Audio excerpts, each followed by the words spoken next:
లంకేష్ ఒకసారి ఫొటోస్ చూపిస్తారా? తర్వాత చూపిస్తారులే. కెమెరాలో చూస్తే కక్కుర్తి అనుకుంటారు. వాటిని కాపీ తీయాలి. వాటికి సపరేట్ బిల్ ఉంటుంది.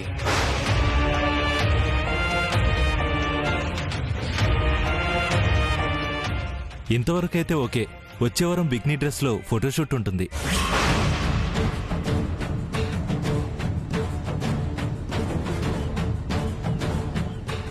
ఆ డ్రెస్ లో అదిరిపోతే అదృష్టం కలిసొచ్చినట్టే. All the best.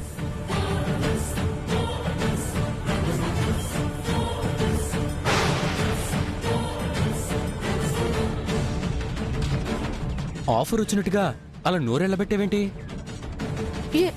ఏమన్నాడో విన్నావా? Yeah, bikini dress. దాన్నే స్విమ్మింగ్ పూల్ డ్రెస్ అని కూడా అంటారు.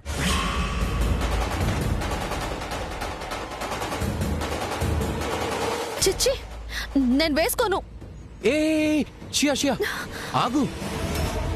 అలా వెళ్ళిపోతున్నావేంటి? నా అన్నకి తెలుస్తుందేమోనన్న భయంతోనే ఇక్కడికొచ్చాను. ఛాన్స్ వచ్చినా సినిమా రిలీజ్ అయ్యేంత వరకు చెప్పకూడదు అనుకున్నాను. మోడర్న్ డ్రెస్సులంటే రిస్క్ తీసుకున్నాను, కానీ అలాంటి డ్రెస్సులంటే నేను ప్రాణం తీసుకోవడమో మా ఇంట్లో వాళ్ళు ప్రాణం తీయడమో జరుగుతుంది లంకేష్. ఇది సెంటిమెంటాలజీ. బికినీ డ్రెస్ వేసుకున్న హీరోయిన్లు టాప్ రేంజ్కి వెళ్ళి పక్క రాష్ట్రాల్లో ముఖ్యమంత్రులు కూడా అయ్యారు తెలుసా? ఆ అమ్మ నాకొద్దమ్మా అని అనుకునుంటే అన్ని సాధించేదా? ఆలోచించు లోతుగా. స్విమ్మింగ్ పూల్ అంత కాదు, సముద్రం అంత లోతు. అది ఓషనాలజీ.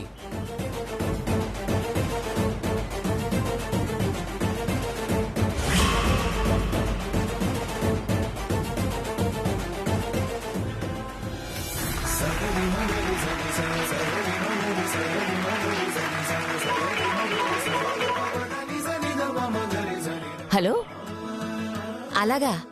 సరే సరే, వస్తున్నాను. ఒరే వాలి, వెళ్దాం పదా. ఇంకాసేపు ఉందాం నానమ్మా. అర్జెంటుగా వెళ్ళాలరా. ఏమండి? చెప్పండమ్మా. ఎంఆర్ఓ గారిని కలిసే పనుంది. ఆయన ఊరికి ప్రయాణం చేస్తున్నారట. ఆలస్యమైతే ఆగరు. పర్వాలేదమ్మా, మీరు వెళ్ళండి. ఏమనుకోకండి. No problem madam, you carry on. రారా.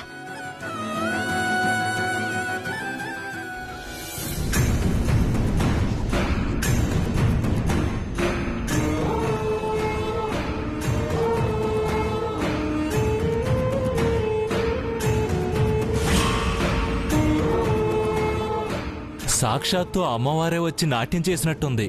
కళగా ఉన్నావు. నాట్యకళకే వన్నె తెచ్చావు. నానమ్మా, కాసేపు ఆగితే వివరాలన్నీ తెలుసుకునేవాడిని కదా. అక్క, షేక్ హ్యాండ్ ఇవ్వు. అంటే చెయ్యి కల్పక్క. ఓ, చాలా చాలా చాలా బాగా చేసావు. అందరికీ నమస్కారం. కళాజ్యోతి సాంస్కృతిక కలాపాలను మొదలుపెట్టే ముందు నాట్య ప్రదర్శన చేయిస్తే శుభప్రదంగా ఉంటుందనుకున్నాం. అనుకున్నట్టుగానే ఈవో జానకయ్య గారి కూతురు వైదేహి నాట్యంతో అందరినీ అలరించింది. ఇప్పుడు ప్రారంభించబోయే వేడుకల్ని గవర్నమెంట్ ఆఫీసర్ శ్రీ మదన్ మోహన్ గారు జ్యోతి ప్రజ్వలన చేసి ప్రారంభిస్తారు.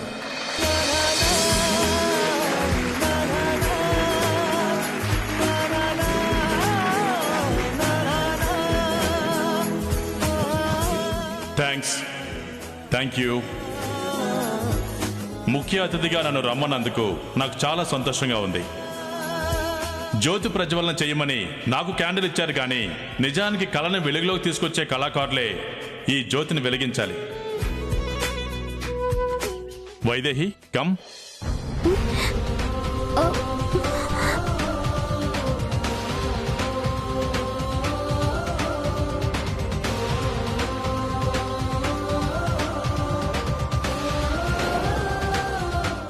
వెళ్ళక్క, వెళ్ళు.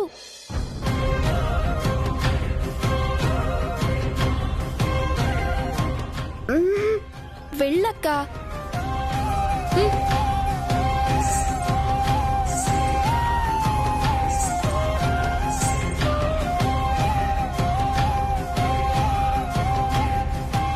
తీసుకో అమ్మా.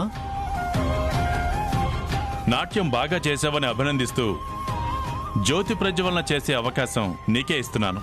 All the best. వెలిగించు.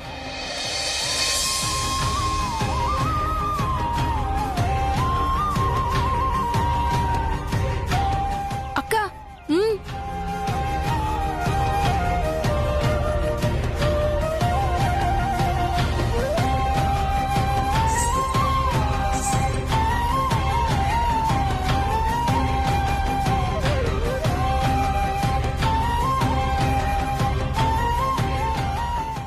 ఆగో.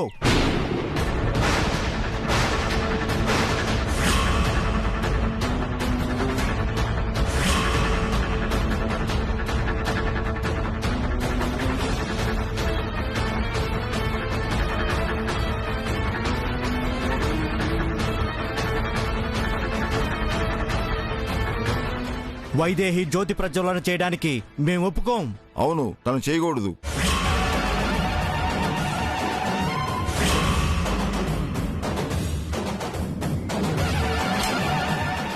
నాట్యం చేయడం అయిపోతే ఇక స్టేజ్ దిగమనండి.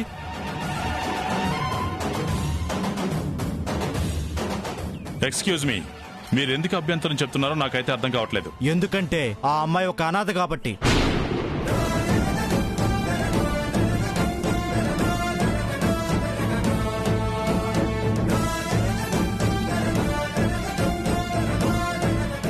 అనాథ చేత జ్యోతి ప్రజ్వలన చేయించాలంటే మా మనసు ఒప్పట్లేదు. కొవ్వొత్తి ఇవ్వగానే తీసుకోవటమేనా? బుద్ధుండాలి కొంచెమేనా?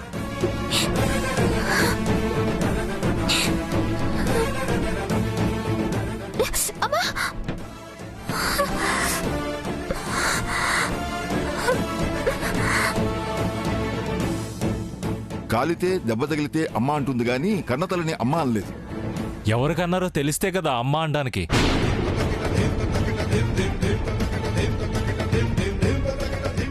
ఆపండి. ఏం మాట్లాడుతున్నారు మీరు? ఏ కాలంలో ఉన్నారు మీరు? ఇంకా ఇలాంటి తేడాలు చూపిస్తున్నారంటే మిమ్మల్ని ఏమనాలి? అలా చెప్పండి సార్. ఎవరో ఒక ఆవిడ నాట్యం చేయకుండా వెళ్ళిపోతే ఆగరా బాబు. చెప్పనివ్వండి. మా అక్క పలానా అని నోరు పారేసుకుంటే నేనెందుకు నోరు తెరవకూడదు? సార్,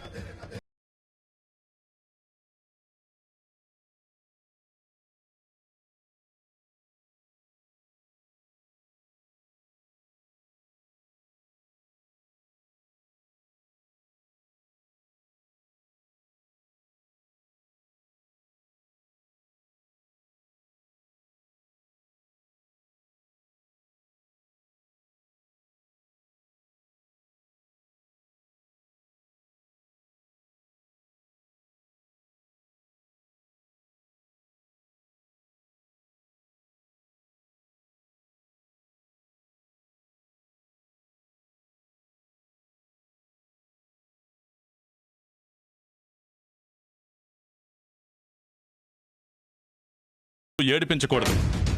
వైదేహి, జ్యోతి ప్రజ్వలన నువ్వే చేస్తావు. ఇంకో క్యాండిల్ ఉన్న అమ్మాయికి. అనాథ దీపం వెలిగిస్తే జరుగుతున్న పాపాన్ని మా కళ్ళతో చూసినట్లే. వెళ్దాం పదండి, రండి. వెళ్ళకండి సార్. నా వల్ల ఎవరికి మాట రాకూడదు, ఇంకెవరు ఇబ్బంది పడకూడదు. నేనే వెళ్ళిపోతాను. అమ్మా వైదేహి. అవును సార్, మీరు మళ్ళీ మీ ఊరు వెళ్ళిపోతారు. నేను ఈ ఊళ్ళోనే ఉండాలంటే మీకన్నా ముందే నేను ఇక్కడి నుంచి వెళ్ళిపోవాలి. పద తమ్ముడా. ఒక్క నిమిషం అక్క. సార్, కొవ్వొత్తితో కాదు, వీలైతే పచ్చకర్రకి మంట పెట్టి ఈ ఊరి పిచ్చాచారాన్ని తగలబెట్టండి. నమస్కారం.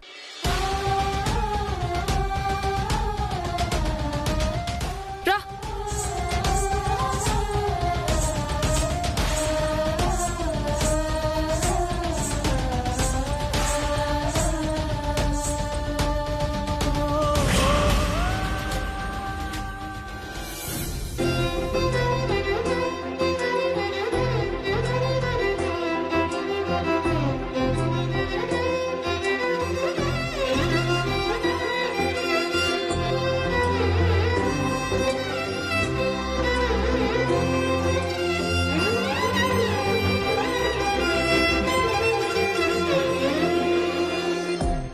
ఇవి ఫోటోలు, యా, అమ్మాయి ఫోటోలు.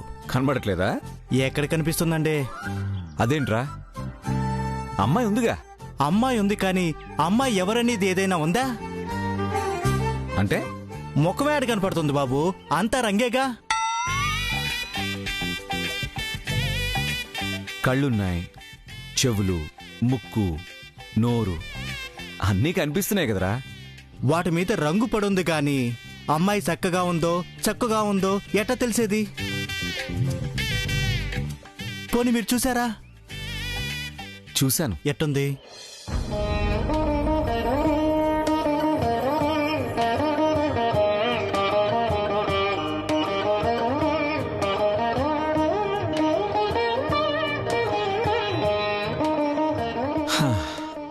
ఫస్ట్ టైం ఇంక్ అంటింది, సెకండ్ టైం మజ్జిగ పడింది, థర్డ్ టైం రంగులడ్డాయి. అంతేనా? ఎస్. అయితే తుస్సే. మీరు మొహం నేరుగా చూడలేదన్నమాట. లేదురా, కనపడ్డ ప్రతిసారి సరిగ్గా కనబడుతుందో లేదో అనుకునేలోపు ఏదో ఒకటి మీద పడి ఫోటోలు ఇలా తీయాల్సి వస్తుందిరా. పోనీ పేరైనా తెలుసుకున్నారా బాబు? అడిగాను, చెప్పకూడదందిరా. అదేంటి? అదంతే, ఈ ముక్క తను చెప్పింది. మనకు తెలియని అమ్మాయిలు ఈ ఊర్లో ఎవరూ లేరే. సర్లే, ఈసారైనా ఆ అమ్మాయి ముఖం కనిపించేలా తీయండి బాబు. ష్యూర్.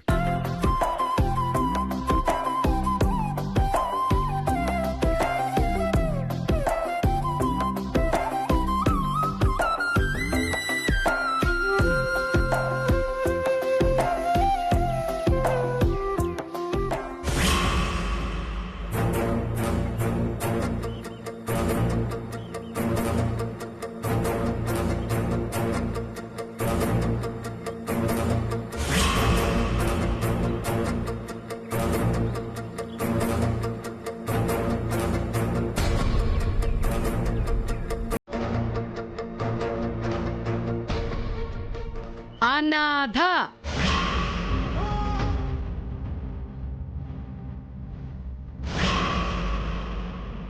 మీరెందుకు అభ్యంతరం చెప్తున్నారో నాకైతే అర్థం కావట్లేదు. ఎందుకంటే ఆ అమ్మాయి ఒక అనాథ కాబట్టి.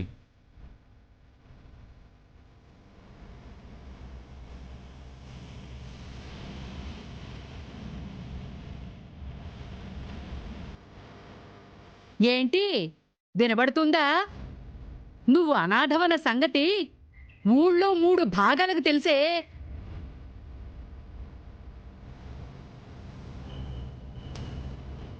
ఏ శుభకార్యాల్లోనూ పెద్దపీట వెయ్యకపోయినా తగుదునమ్మా అంటూ బొత్తులు వెలిగించబోయావా? అగరొత్తులు అమ్ముకోవే చాలు.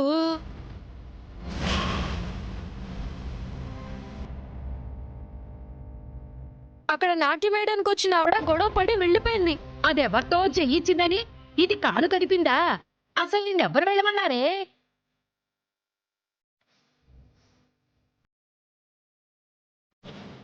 ముందు మీ చిన్న మనవరాలు ఎక్కడుందో తెలుసుకోండి. అది నా రక్తమే, జీవనదిలా ప్రవహిస్తూ ఉంటుంది. భవిష్యత్తులో పేరు తెచ్చుకోవాలని పాకులాడే పిల్లకు 1,00,000 పనులుంటాయి.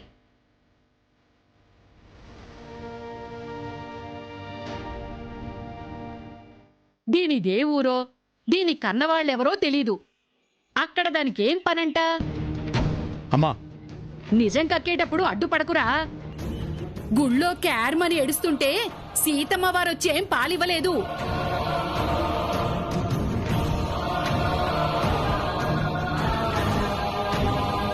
నువ్వు జాలిపడి దీంతో పాటు ఒక నల్లవును కూడా తెచ్చావు, గుర్తుందా? పశుపాలు తాగిన పిల్లకు వైదేహి అని పేరు పెట్టి సంబరం చేసుకోపోతే చుట్టుపక్కల వాళ్ళు మొహం చిట్లించారు, మర్చిపోయావా?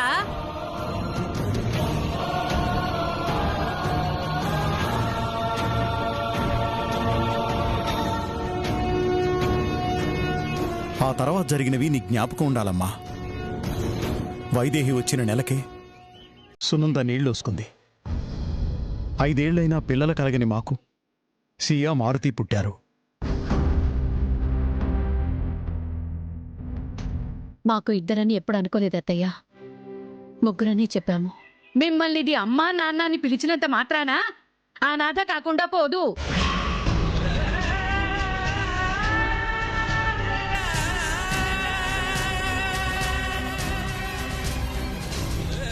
అస్తమా నా మాట అనకు, చిరెత్తుకొస్తుంది. కుర్ర కొంకవి, నీకే ఇలా ఉంటే జనాలకి ఎలా ఉండాలి? మండిపోదు. చెప్పిన టయానికి చిన్నక్క అక్కడికి వచ్చుంటే ఇంత జరిగేదే కాదు. అసలు ఎందుకు రాలేదది? దాన్నెందుకు ఆడిపోసుకుంటారు? ఆడి పాడిన ఈ బయ్యారి భామని నిలదీయండి.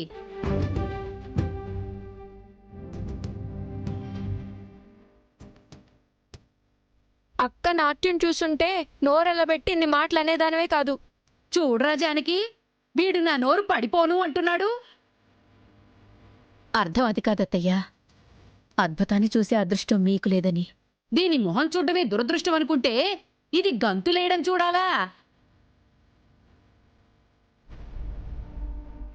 అసలు ఇది నాట్యశాలకే పోలేదు, అలా ఎలా చేయగలిగిందంట? చెల్లి నేర్చుకోవడం చాలాసార్లు చూశాను కదా నానమ్మ. ఓ అబ్బో, నువ్వు ఏకసంతాగ్రాహివని మేం తెలుసుకోవాలి. నువ్వు ఎవరి సంతానమో మటుకు ఎవ్వరికి తెలీదు, అంతేనా? అమ్మా నువ్వాగు. సూటిగా ఒక ప్రశ్న అడుగుతాను వైదేహి. అక్కడికి సియాని వెళ్ళమంటే నువ్వెందుకెళ్ళావు?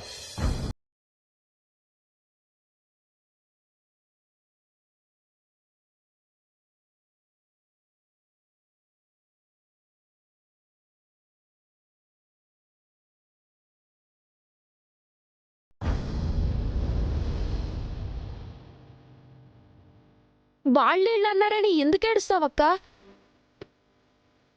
వాళ్ళన్నందుకు కాదు తమ్ముడు, ఇంటికెళ్ళాక సియాని నాన్న ఏమంటారు అని. శ్రేయ అక్క హ్యాండ్ ఇచ్చిందని చెప్పు, దాని బెండు తీస్తాడు. చెల్లిని కొట్టకూడదు తమ్ముడు. నువ్వు దెబ్బలు తింటావా? నేను చెప్పేస్తాను. నా మీద ఒట్టే తమ్ముడు. దేనికి? నాన్నకి నిజం చెప్తే. ఎప్పుడైనా సరే నిజం చెప్పాలని నువ్వు ఇప్పుడు చెప్పొద్దంటే వింటక్క. నిజం చెప్పొద్దు అన్నాను కానీ అబద్ధం చెప్పమనలేదు కదా తమ్ముడు.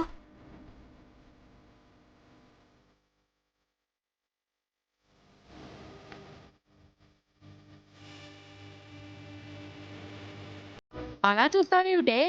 నా కొడుకు అడిగిన దానికి కూతురు గాని కూతురువి సమాధానం చెప్పలేవు. నీ మీద ఒట్టన్నందుకు ఆగిపోయానక్క, లేదంటే ఇంతసేపు ఊరుకునేవాడే కాదు. అడిగి ఎంతసేపైనా నోరు మెదపవేమే? రామకోటి రాస్తున్న నాకే శ్రీరామచంద్రుడు కనపడలేదు, నీకెవరు కనిపిస్తారని ఆలయ ప్రాంగణంలోకి అడుగు పెట్టావు?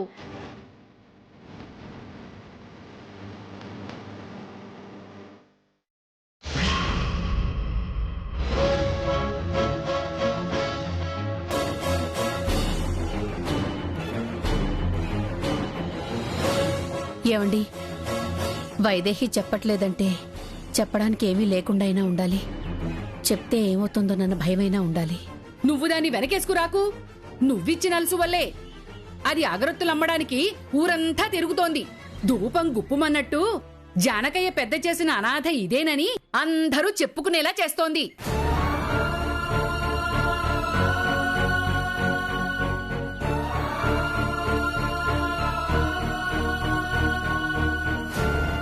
అక్క తెచ్చిచ్చే డబ్బులు మటుకు బానే లెక్కెడతావే.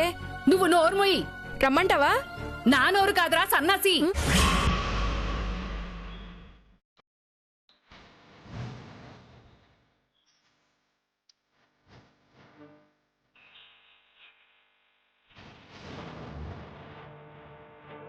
తేడా మిక్స్ అయినట్టుంది. కెమెరా ముందే కాదు, నాన్న ముందు కూడా నేను యాక్టింగ్ చేయక తప్పదు.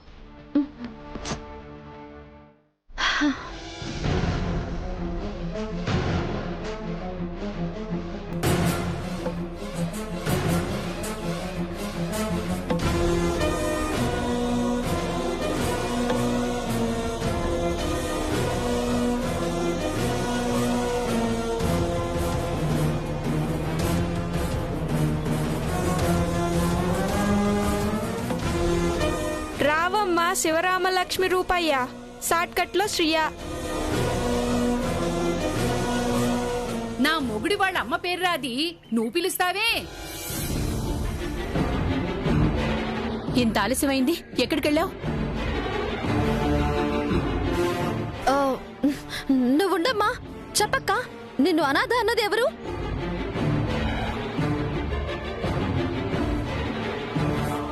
బయట వాళ్ళు ఒకసారంటే నానమ్మ 100 సార్లు అంది. మారుతి, నువ్వు మాట్లాడుకో. వైదేహి అక్క కూడా అదే అంది.